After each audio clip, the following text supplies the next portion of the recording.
से यहाँ पे आप देख पाएंगे इलॉन मस्क ने ओपनली ये कह दिया कि I am a fan of Indian prime minister, और ये भी ऐड किया कि इंडियन पीएम बहुत अग्रेसिवली ये चाहते हैं कि हम टेस्ला सिर्फ इंडिया में बेचे ही नहीं, इंडिया में मैन्युफैक्चर भी करें, और बहुत ही जल्द हम ऐसा करने भी वाले हैं। ना आपने नोटिस किया होगा कि इलॉन मस्क ने अपनी तरफ से एक बहुत ही इंपॉर्टेंट सेंटेंस ऐड किया कि मेरा मानना यह है कि दुनिया में जो भी बड़े देश हैं उन सब कंट्रीज को आप अगर कंपेयर करोगे तो इंडिया का सबसे ज्यादा उज्जवल भविष्य इनको दिखता है। और मैं आपको ये बता दूं, इलॉन मस्क फ्लैटरी नहीं करते। मैं इनको काफी फॉलो कर चुका हूं, इनके इंटरव्यू पॉडकास्ट देख चुका हूं।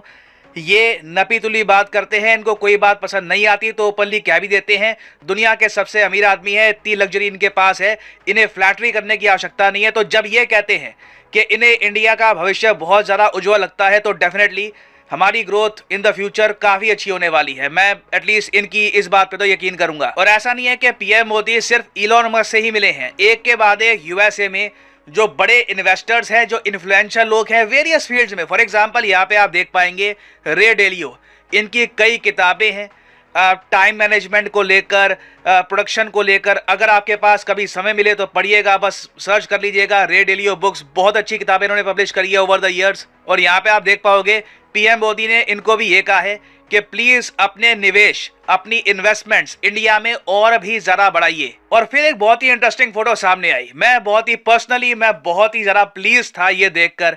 ये जो व्यक्ति यहाँ पे आप देख रहे हैं ना, ये कोई निवेशक नहीं है, ये कोई इन्वेस्टर नहीं है, ना कोई बहुत अमीर इंसान है। ये है नील डिग्रास टाइसन। ये आप कह लीजिए यूएसए में एक सेलिब्रिटी साइंटिस्ट हैं। अमेरिका के लोगों में साइंस टेक्नोलॉजी के प्रति जो रुचि है ये जगाने का काम करते हैं और बहुत ही सरल भाषा में समझाते हैं बहुत ही मुश्किल साइंटिफिक कॉन्सेप्ट्स। अगर आप साइंस में रुचि रखते हैं और सुनना चाहते हैं इनको, तो इनका एक पॉडकास्ट भी आता है स्टार टॉक के नाम से। मैं आपको एनकरेज करूंगा, कभी आपको टाइम मिले सुनिएगा, बहुत ही इंटरेस्टिंग टॉपिक्स पर ये बातचीत करते हैं वहां पर।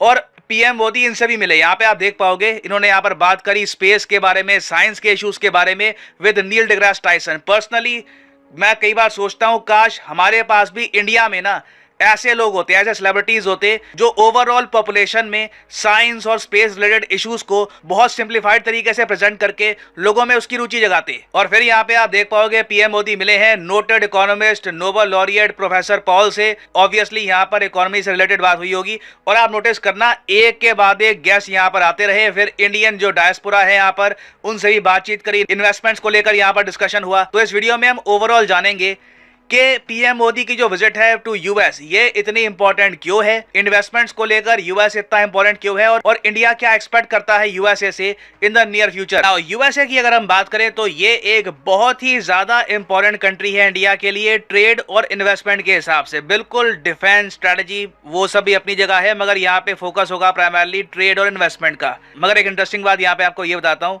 अगर हम कंट्रीज की लिस्ट देखें जहां से सबसे ज्यादा फॉरेन डायरेक्ट इन्वेस्टमेंट आता है भारत में, तो यूएसए नंबर 3 पे आपको मिलेगा। नंबर 1 पे सिंगापुर है, नंबर 2 पे मॉरिशस। इसका रीजन भी समझ लो, कई अमेरिकन इंडियंस हैं या फिर ओवरसीज इंडियंस हैं या फिर इवन इंडियंस हैं, वो कई बार सिंगापुर और मॉरिशस में अपनी कंपनी ओपन करते हैं, स्टार्टअप के हेडक्वार्टर्स यहाँ पर रखते हैं, क्योंकि यहाँ पर देखिए टैक्स बहुत कम पे करना पड़ता है आपको। तो टैक्सेशन की वजह से काफ़ी बार कंपनीज यहीं पे ओपन हो जाती है और इसलिए बाय डिफॉल्ट यहाँ से लगातार इन्वेस्टमेंट्स इंडिया में आती रहती हैं।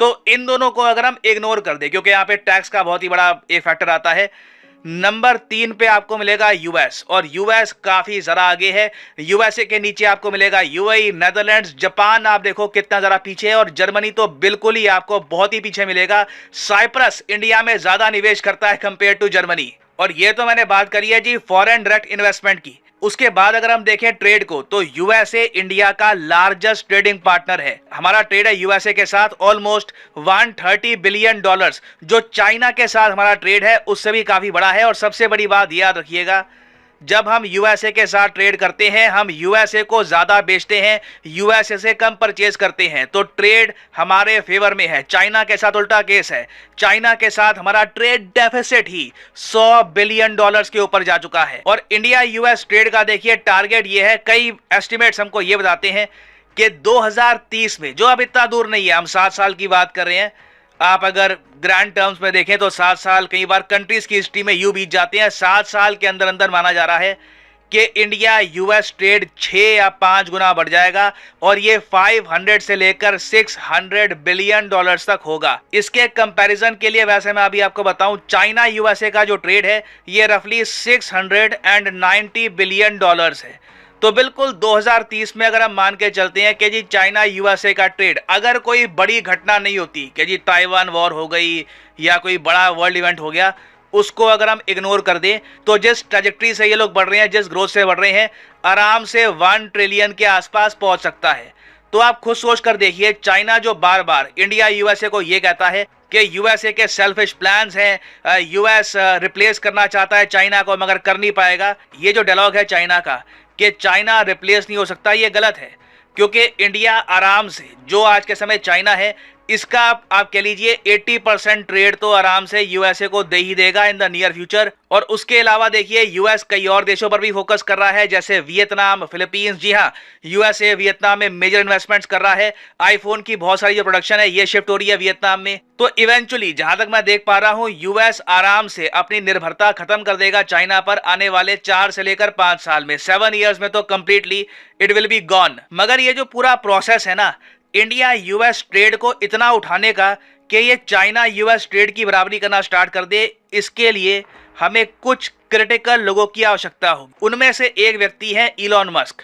इलॉन मस्क देखिए हेड करते हैं टेस्ला कंपनी को, एक बहुत ही इंपॉर्टेंट कंपनी है, आपको पता होगा। इलेक्ट्रिक कार ये मैन्युफैक्चर करते हैं और उसके अलावा बैटरीज वगैरह। टेस्ला का एक ह्यूज बिजनेस है, ह्यूमंगस एम्पायर है।